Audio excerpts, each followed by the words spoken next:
The first thing that I remember of the Second World War, is that when I was about three and a half, and the Allied forces were bombing the German infrastructure around the north coast in the northwestern part that touches on the North Sea and northern Germany.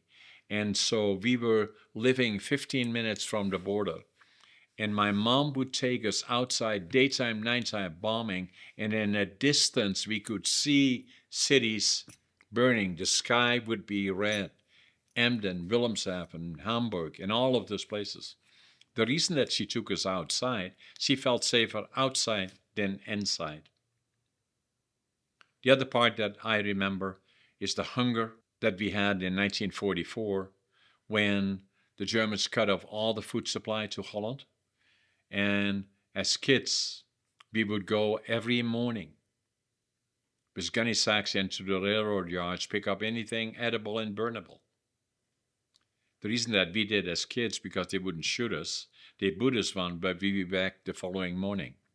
And then the next part that I remember, and that changed my life, when we were liberated by the Canadian Army in mid-April of 1945.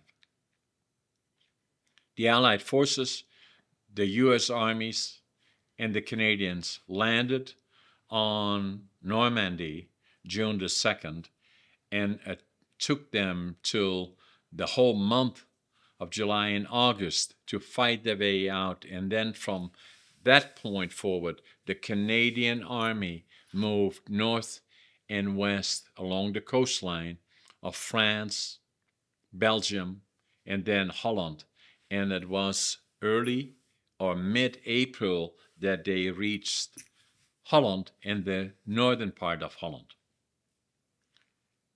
About 100 to 150,000 Canadian soldiers fought for the liberation of Europe.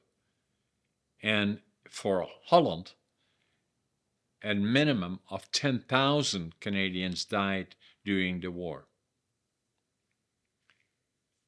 When they liberated our part in our city, it was around April the 12th of 1945.